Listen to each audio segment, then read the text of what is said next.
Il existe des mariages qui commencent avec des feux d'artifice, des promesses éternelles et des larmes de bonheur.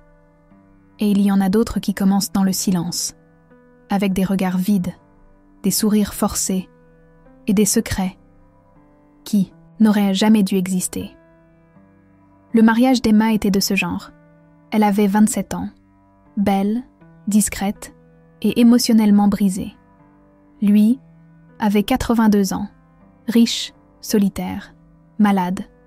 Ce n'était pas une histoire d'amour. C'était un accord, une sorte de paix entre deux inconnus. Lui voulait de la compagnie pour ses derniers jours. Elle voulait juste fuir la vie qu'elle menait. Personne n'a compris pourquoi elle a dit oui. Ni ses amis, ni même sa propre mère. Mais elle répétait toujours la même phrase. Il m'a tendu la main, quand plus personne ne se souciait de me voir tomber. Ils se sont rencontrés dans un café du centre-ville. Elle y travaillait, servant des expressos trop clairs à des clients pressés. Il venait tous les jeudis, toujours à 3h de l'après-midi. S'asseyait à la même table, commandait le même thé, et restait là, à observer. Il n'était pas étrange, juste silencieux, comme s'il attendait quelque chose, ou quelqu'un, jusqu'au jour où il a parlé. Tu as quelque chose dans le regard, une tristesse que je connais trop bien. C'était la première fois que quelqu'un voyait vraiment Emma, sans la juger, sans se presser. Il est revenu, semaine après semaine. Et un jour, il a dit quelque chose qu'aucune femme de son âge ne s'attendait à entendre.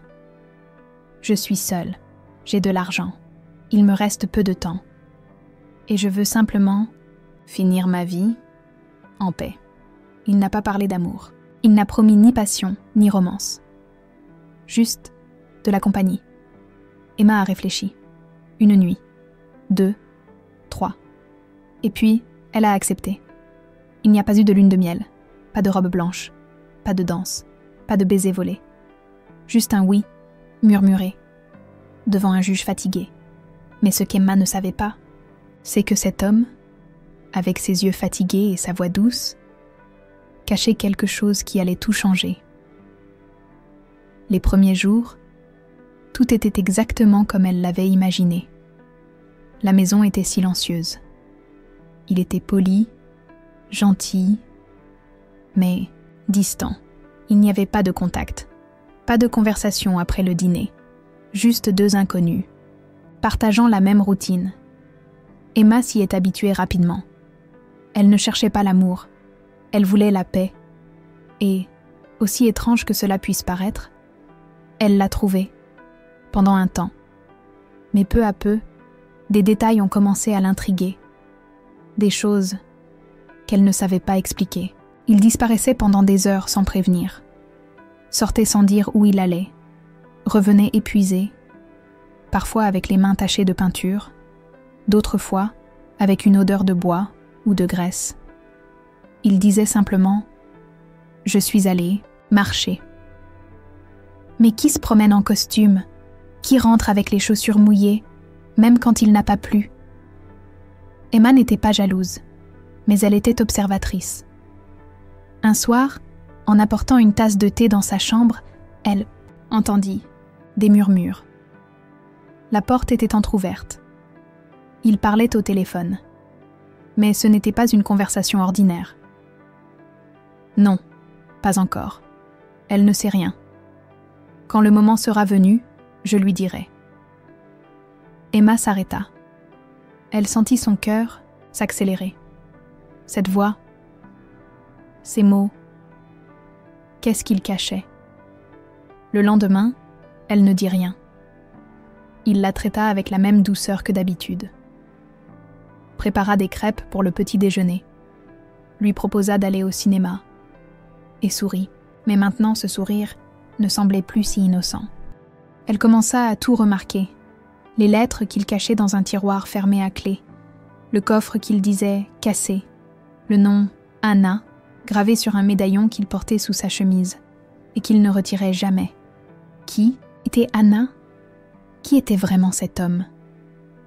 Emma ne savait plus si elle était mariée à un veuf solitaire ou à un inconnu plein de secrets dangereux, et la réponse était plus proche qu'elle ne l'imaginait. Emma n'avait jamais été curieuse. Mais à ce moment-là, la curiosité n'était plus un luxe. C'était devenu un instinct de survie. Elle devait savoir avec qui elle s'était mariée, et ce qu'il cachait avec autant de soin. Le lendemain après-midi, pendant qu'il partait pour une de ses mystérieuses promenades, Emma entra dans le bureau. Une pièce sombre qui sentait les vieux livres et le bois ciré. Tout était parfaitement rangé, sauf un tiroir entrouvert. À l'intérieur, un carnet à la couverture noire, usé par le temps. Sans nom, sans date. Elle l'ouvrit, les mains tremblantes. « Anna, aujourd'hui, j'ai vu une jeune femme qui a ton regard. Elle porte la même douleur que tu portais au début. Peut-être qu'elle est ma chance de réparer ce que j'ai détruit. » Emma sentit sa poitrine se serrer. « Réparer quoi ?» pensa-t-elle. Elle tourna encore quelques pages. Les mots étaient toujours pour Anna. Mais qui était-elle? Une amante? Une fille? Une épouse? Perdue? Les pages ne le disaient pas. Mais elles révélaient autre chose. Cet homme âgé n'était pas froid. Il souffrait, terriblement. Cette nuit-là, Emma ne réussit pas à dormir. L'homme avec qui elle partageait son toit n'était pas seulement un vieillard malade, c'était quelqu'un avec un passé inachevé, quelqu'un qui portait une lourde culpabilité et de la peine. Et pour la première fois, elle voulut en savoir plus. Elle voulut comprendre. Elle voulut prendre soin de lui. Le lendemain matin, elle lui demanda « Qui était Anna ?»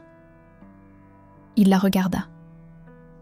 Mit du temps à répondre, mais il ne détourna pas les yeux. Quelqu'un que j'ai aimé et perdu à cause d'un choix lâche. Anna a été l'amour de ma vie. Je l'ai perdue à cause d'une décision prise par peur. J'ai eu peur, j'ai fait le mauvais choix. Et elle est partie. C'est tout. Il n'y eut pas d'autres questions. Mais ce jour-là, il l'invita à se promener. Et elle accepta. Ils passèrent des heures à marcher dans le parc, en silence.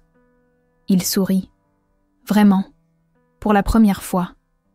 Et ce soir-là, elle comprit, ce n'était plus seulement un contrat. Il construisait quelque chose. Étrange, silencieux, mais réel. Mais ce qu'Emma ignorait encore, c'est que le plus grand secret de cet homme était encore bien gardé, et qu'il la concernait directement, bien plus qu'elle n'aurait jamais pu l'imaginer. Les semaines passèrent, et ce qui avait commencé comme une obligation devint une routine, puis de l'affection, puis quelque chose qu'elle ne savait même plus nommer. Emma avait changé, moins cynique, plus vivante. Mais la question à propos d'Anna restait suspendue entre eux, comme un silence lourd. Ce fut un matin pluvieux. Il ne vint pas prendre le petit déjeuner. Emma le trouva dans le bureau, assis, l'air épuisé. Ce n'était pas grave, mais la frayeur l'avait secoué. Et peut-être parce qu'il croyait que la fin était proche, il décida de tout lui révéler. Anna a été l'amour de ma vie. C'était la mère de toi, Emma. Je ne suis pas ton père. Je n'ai aucun lien de sang avec toi. Mais j'ai fait une promesse. Celle de veiller sur toi, quand elle ne le pourrait plus. Et quand j'ai su que tu étais seule, je n'ai pas hésité. C'est pour cela que nous nous sommes mariés. Pas par amour romantique, mais pour te protéger, te donner un foyer. Elle resta sans voix. C'était beaucoup à assimiler, mais elle sentit naître en elle une force nouvelle. Il continua. J'ai perdu Anna à cause d'un choix lâche. J'ai eu peur. J'ai pris une décision qui m'a tout coûté. Je ne voulais pas refaire les mêmes erreurs. Je voulais t'offrir ce qu'elle n'a jamais pu te donner. Le mariage, qui n'avait été au départ qu'un accord, prit un tout autre sens. Ils n'étaient pas amants, mais une famille, d'une manière inattendue, mais vraie. Dans les jours qui suivirent, Emma s'occupa de lui avec tendresse. Il trouva la paix dans ses derniers instants. Et il lui laissa plus que des biens matériels. Un héritage fait d'amour, de pardon et de rédemption. Emma resta dans cette maison, transforma le bureau en bibliothèque publique. Et, en regardant le médaillon portant le nom Anna, elle sut qu'elle avait enfin trouvé un foyer. Partie d'une histoire plus grande. Partie d'une famille née d'une promesse et d'un amour accompli.